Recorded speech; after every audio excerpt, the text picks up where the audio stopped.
The Lion's Gate Portal 8-8. Ancient magic or New Age buffoonery. Decolonizing the Lion's Gate Portal. Why are we celebrating this? If you are unaware, on August 8th, the 8th month, the 8th day has been known as the activation of the Lion's Gate Portal, and it's become really trendy in astrology, in spiritual circles. But where did it come from? And why would we celebrate something that has supposed African or Egyptian origins while we are currently actually erasing African Black people and their history, or trying to in the US? So, what's the history? The real stuff. Sirius rising, the star, the fixed star, the one that means all the goodness. He does rise around this time, but usually later in August. In ancient Egypt, before they even called it Egypt, ancient Kemet? I'm not sure. I'm sorry. When Sirius first appeared before sunrise is a sacred event, is a sacred day. When they saw that in the sky, they knew that the Nile would become abundant again, that the Nile would flood, have water again. So, of course, that's like abundance, prosperity, fertility, all the things. Sirius the fixed star is also very much associated with the mother goddess of Egypt, of the Nile, Isis. When it floods, we're fertile, we can eat, we have agriculture back. This was not a portal. And when I say portal like this, that's a new age term. I know I use it too, but you guys resonate with those words. But it's because of new age appropriation. Again, it's not any portal, but it is a real celestial event deeply tied to the land, to the community, to the goddess, and survival. New age appropriation. You have to understand this if you are a spiritual person. There's a lot of stuff that is touted as ancient mystery. The Wheel of the Year, all of those were celebrated all throughout time. No.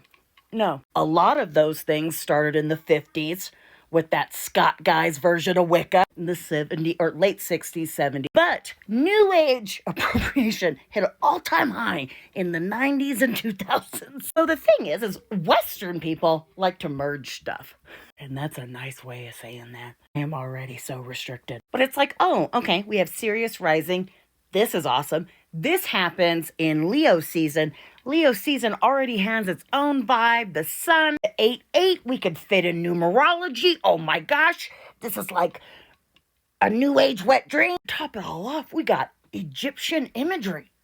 And they combine it all. And now we have the Lion's Gate portal. Here are the issues. This portal concept that came in the New Age was never a part of African tradition or the Kemetic tradition. It is very much repackaging through a colonial lens. Egypt as a mystical backdrop, stripped of context and people and sovereignty, African people or Black spiritual beliefs or systems, and the indigenous.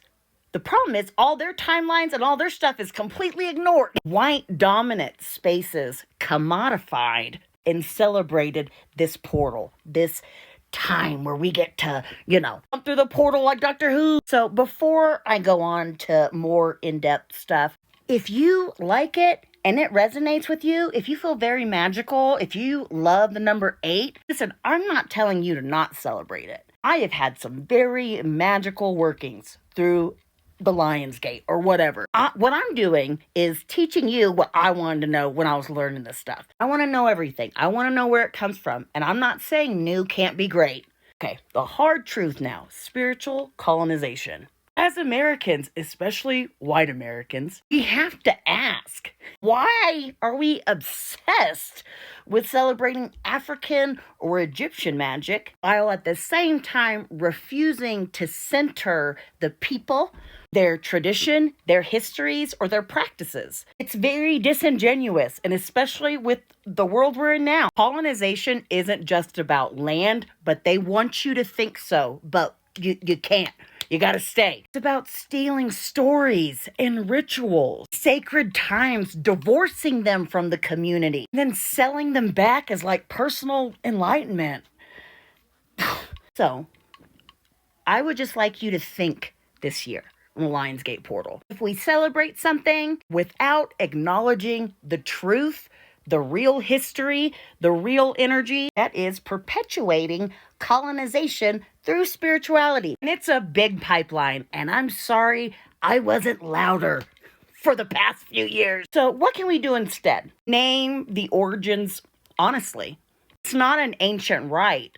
It's a modern invention, and that's okay if you say it like that. Respect Kemetic traditions. If you're drawn to Sirius and his rising and all that, study actual African cosmologies or fixed star astrology, galactic center community over consumption. Nile flood, this is a big thing to me. This is a big thing that I want us to use this in the next couple of days. The Nile represents collective renewal, not necessarily individual manifestation. You smell what I'm stepping in? I want you to start asking yourself this all the time. Whenever you hear anything, read anything, ask yourself, who does this benefit? Who's benefiting from this? Are we uplifting Black, African, and Indigenous voices and practices? Or are we just cherry picking?